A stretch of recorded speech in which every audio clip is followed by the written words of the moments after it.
Hello students, this is Madhura Patki. Today we are going to learn about the full wave rectifier from chapter Semiconductor Devices of 12th standard. So this is the circuit diagram for full wave rectifier. As we know that the rectifier is a circuit which converts AC into DC, alternating current into direct current. So this is the circuit diagram for full wave rectifier. It consists of the center tap transformer, then the two diodes, PN junction diodes are used to form the full wave rectifier circuit. Let us discuss first about the center tap transformer. So here the primary windings of the transformer P1 and P2 are there. Then this acts as a secondary winding, S1 and S2 acts as secondary windings. Then these secondary windings get divided into two parts at point O. This is the center point of the secondary winding. This part acts as the upper half windings of the secondary, and this is lower half winding of secondary. OA part acts as the upper half winding and OB part acts as a lower half winding. This is divided in such a way that so that to get the voltage 0 at this O point and positive voltage at A point and negative voltage at B point. Or we can say that if we are getting the high AC to low AC conversion from this center tap transformer, then if we are getting suppose 10 volt from the secondary winding, then at this O point we are getting 0 voltage, and at A point 10 volts, and at B point also we are getting 10 volts. Like this the center tap transformer works. Okay. Now the diode D1 and diode D2, these are the two PN junction diodes. Their cathodes are combined together at point P, and the point P is further connected to the load resistance RL across the QR point. Okay. Then the center tap's connection is given to the ground point, and from that point also one more connection is taken that is connected to the load resistance. So here load resistance is used to observe the output voltage, and the input of the rectifier is nothing but the AC input which is given at this primary windings P1 and P2. Like this is the construction of the full wave rectifier circuit. Now let us going to learn about the working of full wave rectifier. So when the alternating current is given to the primary winding, the step up down transformer converts that into the low AC voltage which appears across the secondary winding. Then when the positive half cycle of the AC main starts, means when positive half cycle comes at this point A, so the point A becomes positive, with respect to point B, and therefore the diode D1 becomes forward bias. Diode D1 becomes forward bias with respect to diode D2. As diode D2 is getting negative voltage, so here we can say that the positive terminal of the diode gets negative and negative terminal gets positive. So diode D2 acts as a reverse bias. So current flows through the diode D1 only, whereas there is no current flow through the diode D2.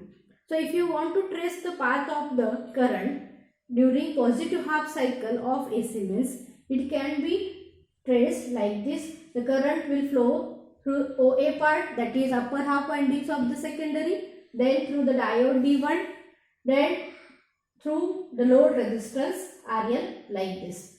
We can trace the path of the current, and that voltage appears across the load resistance RL.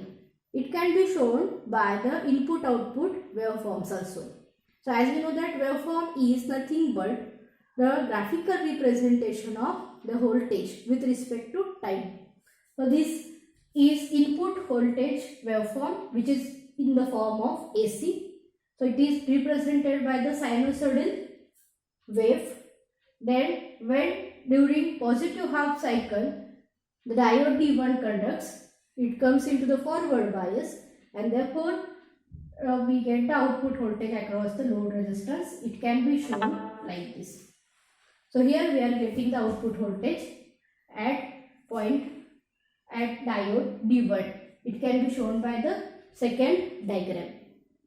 Okay. So here during positive half cycle diode D1 conducts. Then what happens during negative half cycle? Let us learn about the negative half cycles working. So during negative half cycle, what happens? This point A becomes negative with respect to point B. Therefore, what happens? The diode D1 will get negative voltage, whereas the diode D2 gets positive voltage. So diode D1 acts as a reverse bias at this negative half cycle. The polarities of diode D1 can be shown like this. Suppose it acts as a reverse bias, and diode D2 gets positive voltage, therefore it acts as a forward bias, and the current flows through the diode D2.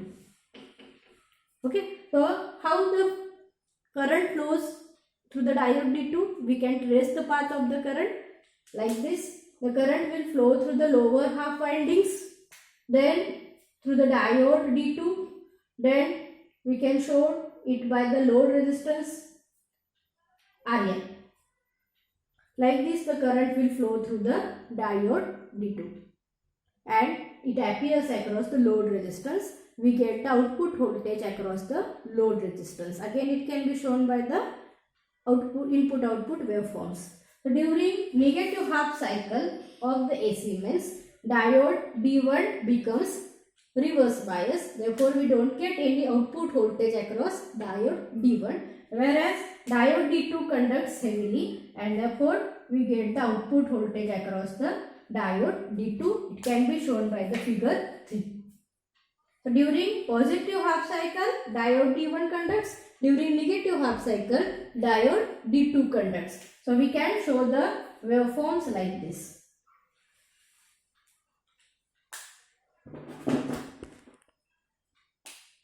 This is for diode D1 and this is for diode D2. So if you combine the input-output waveforms of diode D1 and diode D2, then we get the total output voltage across the load resistance RL, and it is in the same direction. It is in the one direction only. Therefore, we can call that output voltage as a rectified output voltage, and it can be drawn like this. This is for diode D1 during positive half cycle. Then for diode D2 during negative, again positive half cycle comes, diode D1 conducts and diode D2 conducts in negative half cycle. So in both the half cycles of AC means during positive and negative half cycle, the one of the diode D1 or D2 conducts, and therefore we get the rectified output voltage in both half cycles. That's why the name given to this circuit as a full wave rectifier, as the full wave of the AC input voltage get rectified, get converted into the direct current. Understood? So this is about the full wave rectifier circuit. So the full wave rectifier circuit has more advantages as compared to the half wave rectifier. So as we know that in half wave rectifier, we get output voltage during positive or negative voltage only. But here during both half cycles we get the output voltage. Therefore, the efficiency of the full wave rectifier is more as compared to the efficiency of the half wave rectifier. Okay, thank you students. In our next video lecture, we will discuss about the Zener diode as a voltage regulator. Okay, thank you.